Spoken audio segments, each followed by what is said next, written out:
What's up guys, Alex from FIFA Scouting Tips here, and welcome to Season 1 Episode 6 of Orient Express. We have this match here against Mansfield, so I'm going to get straight into it. They are in 3rd place, we're in 1st, they are 4 points behind us, so it's going to be a pretty close game I think, but hopefully we can get a good result.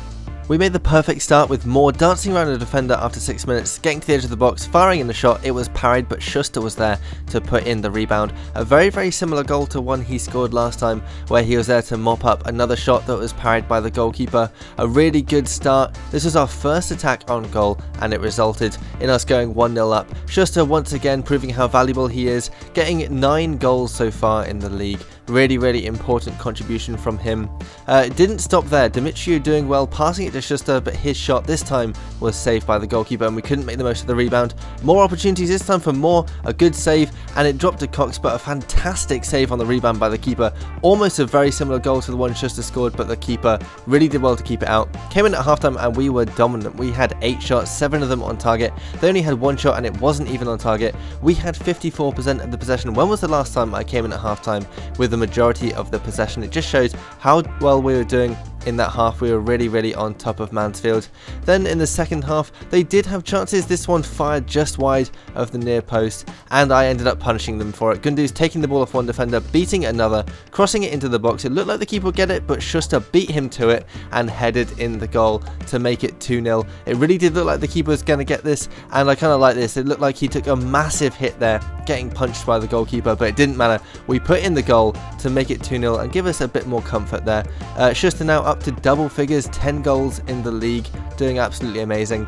They did almost instantly reply there. A really sloppy goal. I should probably have stopped that a lot more easily than I did, and the goalkeeper probably should have saved it, but it didn't matter because we had our own response. Bresson doing really well to hold off 2 defenders with the vision to pick out Schuster, and he smashed it into the top corner of the net. That is the perfect hat-trick. He scored with his left foot, with his head, and then with his right foot, and that one was probably the pick of the bunch. Right in the top corner, goalkeeper stood absolutely no chance. So we got that 2-goal cushion back thanks to Schuster, now up to 11 goals in the league. I think his next nearest rival has 5 or 6 goals, so he's probably got double what they've got. They had an almost instant response though, crossing it in and heading it past my goalkeeper, but luckily for me they were offside by quite a way, so it didn't count and the score remained at 3-1, and that's how it finished. We finished with 13 shots, 10 of them on target. They had 4 shots but only 2 on target. They really were dominated by us in this game. We had 48% of the possession, not quite as much as after the first half, but it was still not bad at all. Considering this is one of our closest rivals in the league,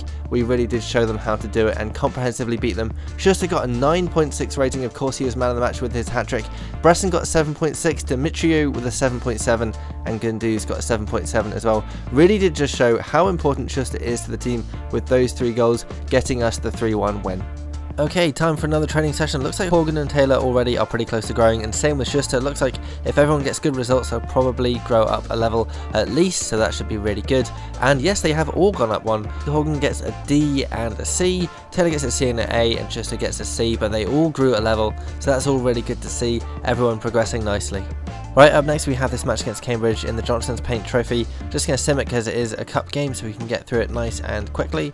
And we drew 1-1 but 1-5-4 on penalty, so we just about got through that one.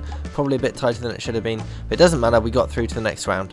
Right, straight into the next game. It is against York, and they're promotion rivals with us, so I'm going to play this one. They're 7 points behind, but they're still only a couple of places, so it's worth playing it, so hopefully we can get another win. We almost started this game in spectacular fashion. Bresson dodging a tackle, going to cross it in, but almost lobbing the goalkeeper, hitting the crossbar there accidentally. From the same move though, we did manage to make the most of it. Stokes getting the ball just inside the box and smashing it into the goal. A really nice finish, and it's great to see a young player like Stokes come from our youth academy and scoring a really nice goal like that. That was his first goal in League 2, so hopefully there'll be many more where that came from. They did manage to reply though, and it was a very good goal. Free kick on the edge of the box, straight in. Goalkeeper didn't stand much chance there, fair enough. That was a pretty good goal. They did have one more chance near the end of the half.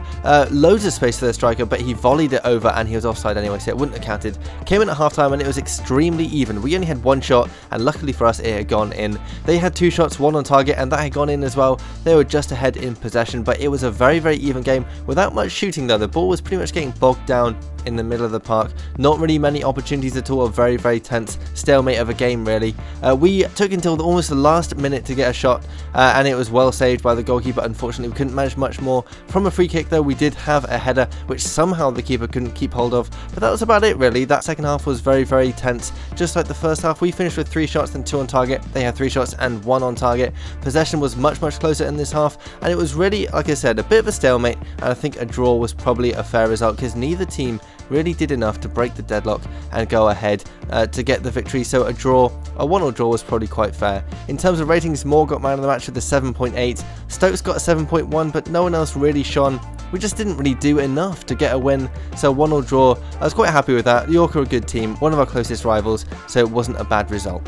Okay, let's get straight into some training. So we're going to keep the same players as last time, I think, because it seems to be having quite a good effect on them and they're growing quite nicely. So we have Horgan with a C and a D, Taylor with a C and a B, and then Schuster gets a B as well. So some alright growth there, I guess. Up next we have this match against Crawley in the league. I am going to sim it because they're not too close to us in terms of position in the league, so we can get through it nice and quickly. And we win it 2-1, Schuster and James getting the goals. Okay, here we go with another training session. Same players again. If you want me to change up the training, do some different drills using different players, let me know. Horgan grows despite getting an F on one drill and a C on the other. Taylor also grows, he got a B and a C, and Schuster got a C, so he did alright. So some good growth there from our goalkeepers. Straight into another game, this one against Exeter in the league, and it's another one I'm going to sim so we can get through it nice and quickly because they're not really our main rivals for the league title yet, and we win that one quite easily, 3-0, Moore getting 2 and Pritchard getting another one.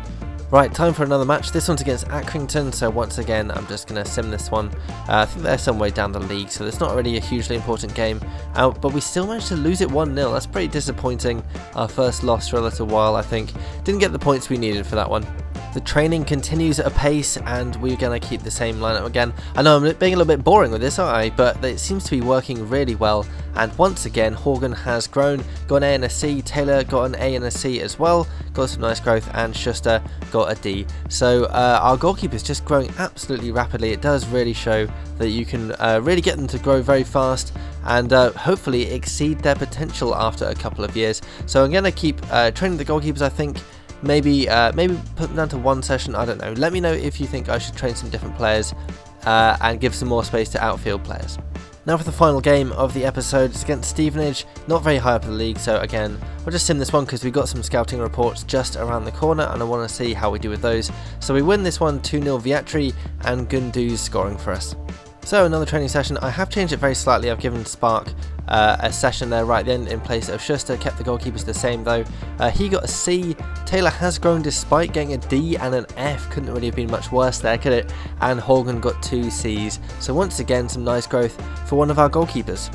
First of the month, and that means it is time for some scouting reports. So first up we have Makaleni in Spain, and we have David Navas, 57 to 77 potential, definitely not.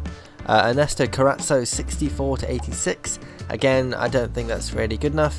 And then Miguel Cerezo, 50 to 68, definitely not good enough. Then 2 players we looked at before, Roberto Aguado. Look at that overall, that is awful. He is definitely not good enough. And then Solomon Bustos, 67 to 87 potential, probably not really good enough. His overall is very low, so I think I'll turn him down as well. So Spain not looking too great. Then we have Lobo in Italy, and we have Luca Belloni, 48 to 66. That really is baloney. Sorry about that. That is terrible. We have Luigi Bonaventura. He looks okay. Overall isn't bad either. I think I'll leave him for 1 more month, see what he's like next time, because he could be quite good. Then Pasquale Ranelli, 57 to 77, turning him down. And then Stefano Filio George, 62 to 84, again not good enough. So Luigi Bonaventura, I'll wait for next month to see what he turns out to be then. And then finally we have Swan in Germany, Andreas Strauss, 44 to 60, turning him down. Gerrit Ritter, 43 to 59, that's pretty awful. And Kevin Barry, 48 to 68, a real waste of time on that one. So we have 1 player in Italy that we could look at next month. So because it's the first of the month, that also means that we have a look at how our players have grown. So we have Danny Taylor, 68 plus 10. Amazing result so far. His growth has just been stupendous. I think we're in the beginning of November, so only a few months into the season he could easily grow 20 points this season, maybe even more. It's just ridiculous how good you can make goalkeepers this time round in FIFA 16. Some of his stats have gone up 18 points. That is absolutely amazing growth. It says he's showing great potential, but we could probably get him over that. and into the mid to high 80s, maybe even 90s. Who knows? If we train him this way, he's going to grow extremely fast. Then we have Lucas Kunduz on 65 plus 1, then Nicholas Vietri on 64 plus 1, then Scott O'Halloran on 61 plus 3, Loris Dimitriou on 66 plus 2, then Mark Stokes, who seems to be doing quite well in attacking midfield for us rather than on the wing. He's now on 57 plus 2. Andrea Bresson on 68 plus 1. Lots of his technical stats growing quite nicely there. Then Stephen Martin on 54 plus 3. Like Stokes, he seems to be quite good in attacking midfield, better than he would be on the wing, so I'll use him there a bit more, I think. Then Melvin Schuster, amazing player as we've seen so much so far. He's on 68 plus 3, now on 12 goals in 19 games, and that's 12 in 13 matches in League 2. Really outstanding performances. And then finally we have Paul Spark on 61 plus 3. So that is how all our scouted players are doing this month. Just before we finish off, we'll have a quick look at our youth academy. So we have Ben Creevy, 53 at 18 years old. Doesn't sound very good really, does it? He has 75 to 81 potential. Again, not amazing. Let me know if you reckon I should keep him or let him go. Then Frank Boyle, 46, but remember, if we put him up to attack midfield, he goes up to around about 60 overall, 59 overall, something like that. He's much better there. He's just very heavily mispositioned, got some decent stats as well. Then Kevin McKenzie on 57 at 16 years old, looks okay to me. And then Moritz Weitzner, some decent stats, but if you look here, he looks even better. 58 at 15 years old, and his potential has refined down a bit more, and it's going higher, so it's now an 83 to 94. It was 81 to 94 earlier on. Then Ryan Horgan, that goalkeeper that we've just been training like crazy, he's on 63 at 15 years old, 73 to 79 potential, but I reckon he could easily outpace that if we keep training him like this. Half decent goalkeeper stats. Then Stephen Laird on 54 at 18 years old, another player that I'm thinking of perhaps getting rid of, but he is 6'5" and he has some really good physical stats, so he could still be quite useful in defence, and his potential's okay. So once again, let me know what you think I should do with him. Then finally Tom Stevens, he's on 47, but he's another player like Boyle, where if you change his position he gets much better. He goes up about 10 points if you put him on the wing or as an attacking midfielder, so he's much better there. In fact, I think it's if you play him as a striker as well, quite possibly. So being 6'3" up front, he could be quite useful there. So that's how our youth academy is looking this month.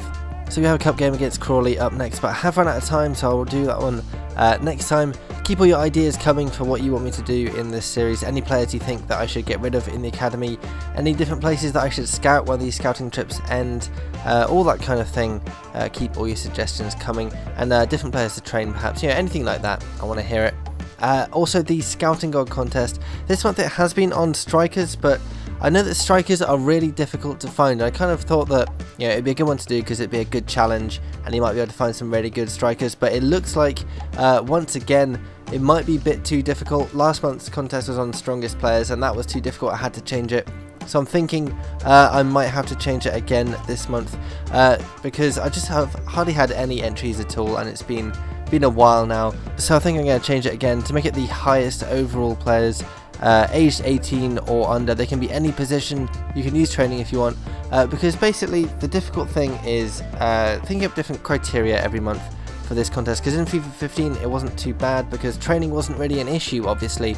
So if you found a good player, they were a good player. It wasn't like you'd find a bad player and you could train them up or anything like that and sort of overtrain them to be ridiculously good. So this year it's kind of difficult. I was trying to avoid that, but I'm just not sure if I can. Maybe every month should just be the highest rated players and we sort of have that consistency every month.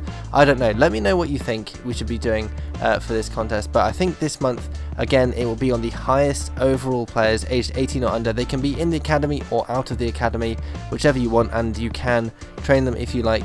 But like I said, please do keep your ideas coming for that, and just tell me if you think it's worth doing different criteria every month or just sticking with the same one. So if you do want to enter that contest, you can take a picture of your best scouted player and send that to @FIFA Scouting on Twitter using the hashtag ScoutingGod, or you can submit it on facebook.com/FIFA Scouting Tips, or submit it in the comments below, or even on FIFAScoutingTips.com.